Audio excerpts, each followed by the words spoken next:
প্রথমত আমি নিজেও তীব্র নিন্দা জ্ঞাপন করছি এমন ঘটনার জন্য যে ওসমান হাদির যে গ্রাফিতি তৈরি করা হয়েছে, যে জুলাই আমলের, সেখানে বেশ কয়েকজন যারা শহীদ হয়েছে বাংলাদেশে গত 5ই আগস্টের আগে পরে, তাদের একটা গ্রাফিতি অর্থাৎ দেয়াল চিত্র তৈরি করা হয়েছে। তো সেই দেয়াল চিত্রের উপরে কে বা কারা রাতের বেলা এসে একটা ভিডিও ধারণ করেছে যে 3জন লোক সেখানে এই গ্রাফিতিতে শহীদ ওসমান হাদির গ্রাফিতির উপর প্রস্রাব করছিল, আর এই ভিডিওটা আরেকজন ধারণ করছিল, আর সেই ভিডিওটা ফেসবুকে আপলোড করা হয়েছে। ব্যাকগ্রাউন্ডে মিউজিক ছিল রাজাকার আলবদর কিছুই রবে না রে, উপরে দালাল ভেতরে চোর কিছুই রবে না রে, সব দালালরা ভাইসা যাইব বঙ্গোপসাগরে। এখন এই ঘটনাটি ঘটেছে পাবনার চাটমোহরে ইনকিলাব মঞ্চের মুখপাত্র শহীদ ওসমান হাদির যে গ্রাফিতি আছে সেখানে। আর এতে সন্তোষ, আবার অসন্তোষ, ক্ষোভ এবং আবার প্রশংসা কমেন্ট বক্সকে কাঁপিয়ে দিচ্ছে। আসলে কারা সন্তোষ আর কারা অসন্তোষ তো চোখ বুঝে বলা যায়। বাংলাদেশ আওয়ামী লীগের যারা নেতাকর্মী আছেন তারা সবাই খুশি। কেন খুশি?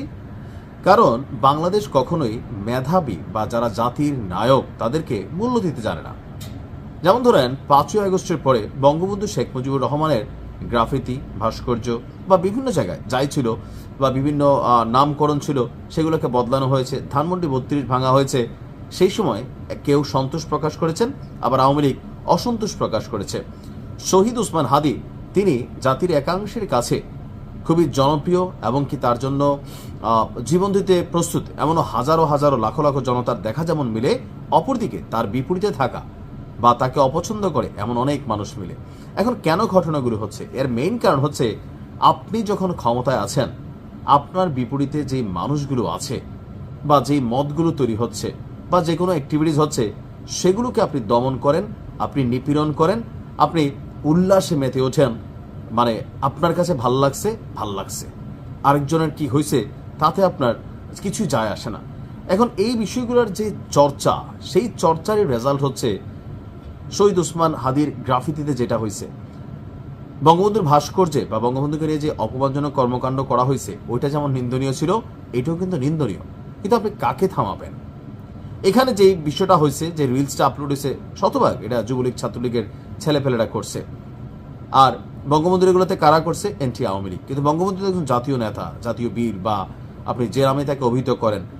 শহীদ ওসমান হাদির ভূমিকা ভিন্ন জায়গায়, তার জায়গাটা ভিন্ন জায়গায়, কিন্তু ঘটনাগুলো ঘটছে।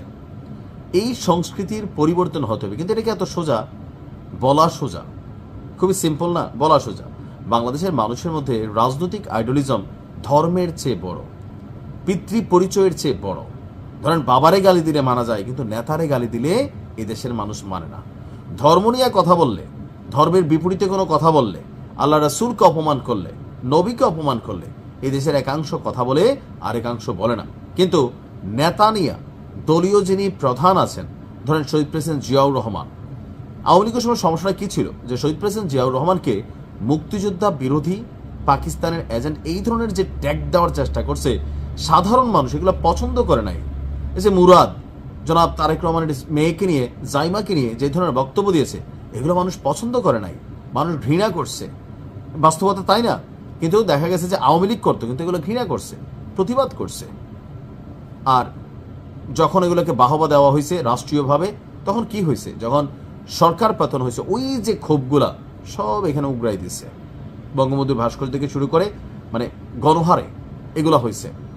আর এখন যেটা হচ্ছে যে ধরেন রাতের আধারে এখন করতেছে, কখনো আবার যদি প্রেক্ষাপট পরিবর্তন হয়, আজকে যারা জুলাই যোদ্ধা বীর প্রত্যেককেই বিপদে পড়তে হবে। তাদের বিরুদ্ধে অনেকে দেশ ছেড়ে পালাইতে পারবে, অনেকে পারবে না।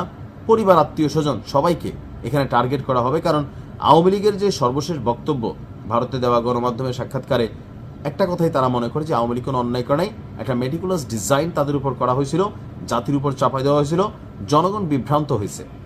যার যার জায়গায় যখন সে অবস্থানে অনড় হয়, তখন সামনে সংঘর্ষ ছাড়া আর কিছুই থাকে না।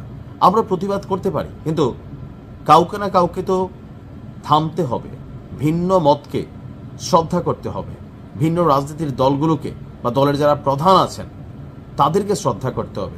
একটা দলের মধ্যে সবাই খারাপ থাকে না, যারা খারাপ তাদেরকে ঘৃণা করবেন, তাদের বিরুদ্ধে আইন ব্যবস্থা নেবে, কিন্তু যারা ভালো, যাদের এই রাষ্ট্রের প্রতি, দেশের প্রতি কিছুটা হলেও এক একজন এককভাবে, একজন রিক্সাওয়ালাই দেশের জন্য ভূমিকা রাখে, একজন কৃষকও রাখে, একজন শ্রমিকও রাখে, তেমনি একজন রাষ্ট্রনেতাও রাখে, একটা জাতির প্রদর্শক, পথ প্রদর্শক যিনি থাকেন তিনিও রাখেন। প্রত্যেককে মূল্যায়ন করতে হবে, এগুলো কোনোভাবেই কাম্য না। এখন আপনার ভালো লাগে এমন মানুষটা করছে, ওয়াও ওয়াও ওয়াও, আর যখন ভাল লাগে না হয়েছে, আরে হালার পুত্র দালাল। এই ট্যাগিং থেকে আপনাকে বের হয়ে আসতে হবে।